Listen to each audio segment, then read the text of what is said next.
They don't get you're solid. Like I saw solid. How did you like it? Pretty good. Pretty good. Once he texted me, sure. I was on Facebook. For the last 30 minutes. Oh, yeah. They give the timer code to somebody? Yes. Oh, yours it? Yeah. Okay, that's it. It's cool. Wait. Who else is going to be timed? Cindy?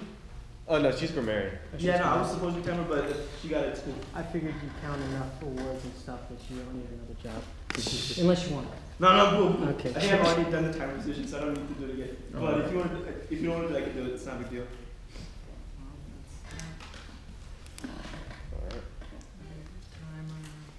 Oh, wait, do we have a force of language? Yeah. Grammarian. Cool. It's Helen. Tell him. Isn't your grammarian? Yeah. Alright. Who? Grammarian. Ksenia? Yeah. Yeah. I think they're all sorted out. And on. And on. Have you done that Evaluator rule before? Okay. Okay. Others in here. Wait. Oh, yeah. I was looking at Uh-oh. a minute. Yeah, Tyler. Minute and a half. We might not need I another need to Evaluator. play some. Oh! Could be running late. Well, he is. He always like the best racers. Do you know that? Dude, the Japanese best racers are the pencils? best. Mitsubishi. Mitsubishi. Serious, No, Japanese Germany's racers are nice.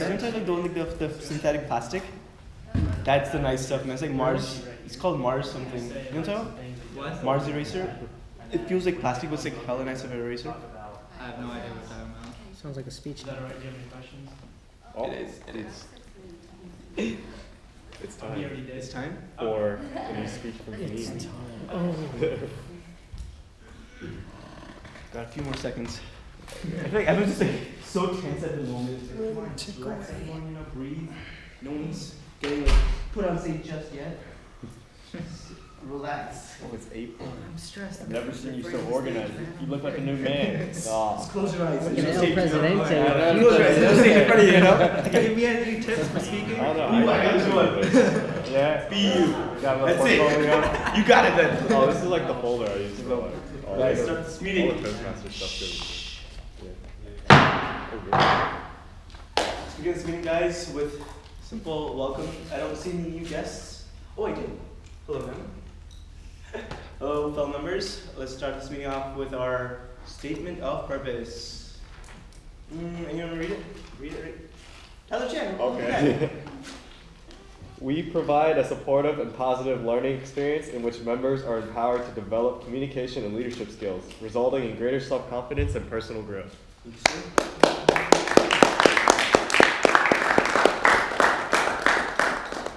We have 30 seconds of silence. Just thinking about what we can do and just reflect over our day. And what we can do as a club overall to improve ourselves.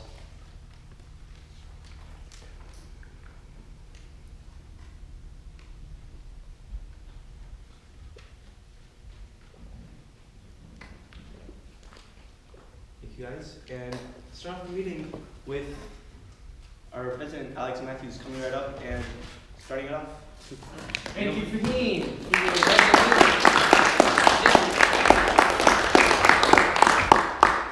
All of our roles have been taken care of today with Ksenia, our grammarians, Melissa is our timer, and Helen will be giving the first evaluation today as well for evaluator number 4.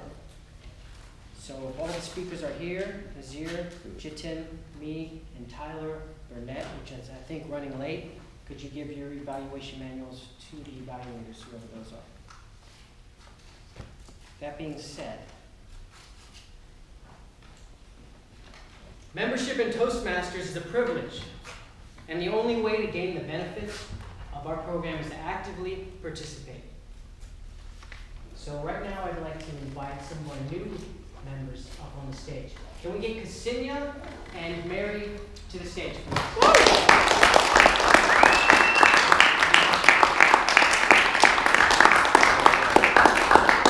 Members just joined our ranks last meeting, and they will right now start to participate and come to our meetings. No cultish. No cultish.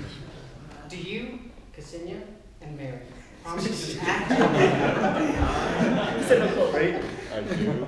swear to be active members of this club, to attend regular meetings, and prepare fully for your duties. Do you also prepare to fulfill the other points in the Toastmasters promise? Awesome. Do you, student Toastmaster at the University of Georgia, promise to help our new members as they grow and journey to become effective evaluators and communicators? I do. Yes, give them a round of applause.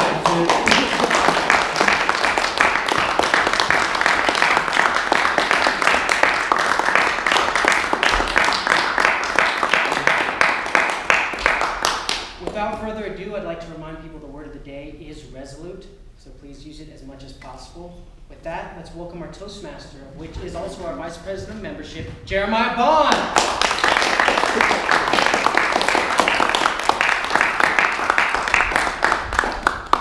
So welcome to the meeting, everyone. Do we have any first-time guests? Okay. Oh, what's your name? Austin Taylor. Austin Taylor. Okay. At the end of the meeting, we're going to get you to stand up and introduce yourself. Tell us what your major is and everything. So I'm going to go through the structure of the meeting real quick, just because you've never been here before. So basically, we have prepared speeches that are around 5 to 9 minutes each, and then through those speeches, people, of course, practice their public speaking, and then we'll have evaluations of those speeches, and those evaluations will tell you what you did good and what you did bad. And then we also have improvisational speeches, and those are 1 to 2 minute speeches, and they help you with, improv speeches, which can be like interviews stuff too. So the theme of the meeting today is finishing strong. So there's 1 month left of school, and my message for you today is to work hard and play hard. So you have 1 month left to have fun and 1 month left to get hopefully decent grades.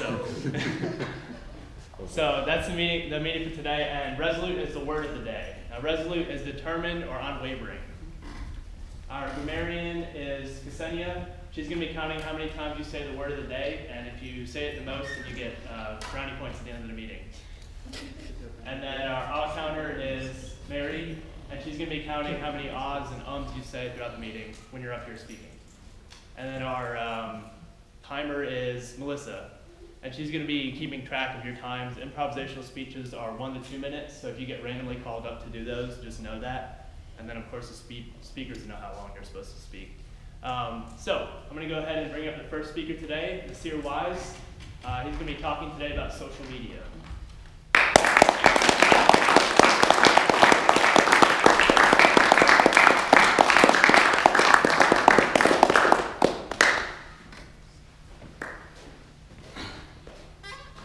Social media, Twitter, Facebook, Instagram, YouTube, Snapchat. A lot of people may say it's a waste of time or is not good for you, but I'm here to tell you that it's perfect and it can help us in our everyday lives. I know for you, well for me, for example, my mom always used to say, you're on Twitter too much, you're on Snapchat too much. So for example, like I would come home one day and be like, Mom, look at my report card. Oh, she'd be like, oh, AAC? What is this, Nasir? Oh, my bad, I got a bad grade because I had a bad test grade and it messed me up. Well, if you were on Twitter all day, you may have got a better grade. I'm like, oh yeah, okay. Then next time I would come home after I was playing basketball, hurt my ankle. Mom, I broke my ankle. Mom would say, how'd you break your ankle? Well, probably if you weren't snapping your friends all day, you wouldn't have broken your ankle. So, but that's not how it really is. Snapchat, Twitter, and Facebook can give you instant news at like the blink of a second. For example, without Twitter, I would have never known about all the hundreds of missing black and Latina children around the USA. Or I would never, during the election, I would never known about Trump and what he's running for and what he stands for during the election, and then how Hillary was combating them, and they were having like a Twitter war with our future presidents. I would never known any of that because I don't watch the news every day or read a newspaper. Also, and then after I read all these tweets and I have very little faith about our future as a country. Social media could also give me instant entertainment. For example, I could look at cute pictures of cats and like flower crowns on Snapchat, or I could look at cute pictures of dogs. Or I could look at cute pictures of dogs with the dog filter on their face, which is always super enjoyable. Also, Twitter also gives perfect entertainment, like these memes, like this dog in a hat, like one incarnation. Everybody loves this. Or the famous Arthur meme with him holding down the fist so you could show your anger at everything. And then the infamous good Kermit versus evil Kermit. So it gives you instant gratification for all of the bad news you see on social media. So, in conclusion, social media could, well, to refute that, the argument that many people have is that social media takes too much time. And like, according to the US Post News, they say that teens most of the day spend up to 2 hours on social media every day. And that adds up to about a week and a whole, adds up to about 7 days throughout a whole year. For example, that's up to 7 days about a whole year. But if you think about it, the times that you're on social media, you wouldn't be doing anything else. Like, when you look on Snapchat is when you're riding a bus, so you pull out your phone or you look at through the stories. And that time you wouldn't take out a book and start reading and then close the book when you get off the next stop and then pull it out again and then close it and then pull it out again and then close it. See, that's not realistic. Or you wouldn't do homework in that time. When you're on Twitter eating lunch, when you're scrolling through Twitter, you wouldn't put your phone away, do homework, eat some food, write down another answer, and eat some food. So that's not realistic of the time where you be using social media or doing something better productive. So all in all, social media has its downfalls of using too much time throughout the day,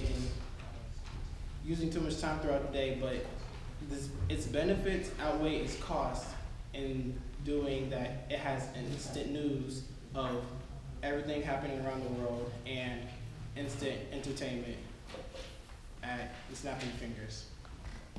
Thank you.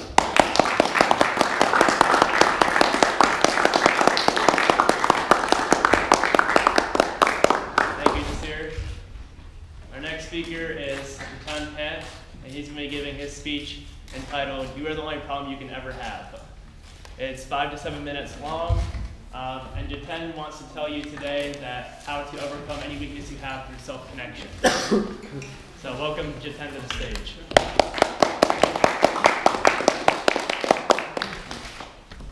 All right, so how many of you think that if you were provided with something, that something can be a better past, a better financial situation, a better relation, better friends, better parents, that you would be doing much better in life than you are doing right now? Please raise your hand. Back in 2013, I was working in Biocon Research Limited as a scientist. I had an idiot boss who made me work 24/7. I used to work over weekend. I used to leave late, work very hard. And then one day, they announced Employee of the Month. And my name was not there. I worked hard on my weakness, really hard. They announced the name of the best employee next month. And this time, my name was not there. And it kept happening. Every month. Working hard, nowhere in the scene. Nobody knew me. My colleague hated me because I used to complain all the time. We would sit in a coffee table and I would crib about things. Oh man, this guy is an idiot, man. I deserve to work in a better company. They don't understand my importance. I should be his boss. And then I'll show him how it is done. I take revenge from him. These were the kind of talks that I would involve myself in. One day, he called me for the final review, and then he mentioned, Jiten, working hard is not enough. You need to work smart. And in my head, I was like, what do you mean by working smart, man? I keep hearing these words, but I've never understood what do you mean by working smart. And he also told me that he has heard a lot of bad things about me from my colleagues, that I don't hang out with them, and I don't socialize a lot. And I'm like, yes, because I keep working. I don't have time to go out and gossip and talk bad about you. I talk bad about you behind your back. So I was really frustrated. I didn't know what to do. I called my father. And like every father, he could sense that I'm upset. I didn't want to share it with him, but dads are super smart. He sensed it. So he asked me, what happened, son? Why are you so upset? I was like, Dad, nothing. I just had a bad day. And he was like, tell me, maybe I can solve your problem. So I told him about the whole scene and how frustrated I am. So he told me that, let us work together. Give me a list of things, a list of reasons you think that you can overcome in order to put yourself in a better situation, or a list of reasons that are holding you back. So I prepared a list of things. One of them was, I am poor, that's why I have to work in this company. If I was rich, I could have my own business so I don't have to deal with these idiots. My second reason was, my boss is an idiot. He does not recognize my talent. My third reason was, my colleagues are uncooperative. My fourth reason was, God is unfair. My fifth reason was, luck is not by my favor. My sixth reason was, our government is not doing well. I blame every single person I could do. My eighth reason was, God does not exist. He cannot see people who work hard. I gave him a long list. And then my father told, and he started laughing.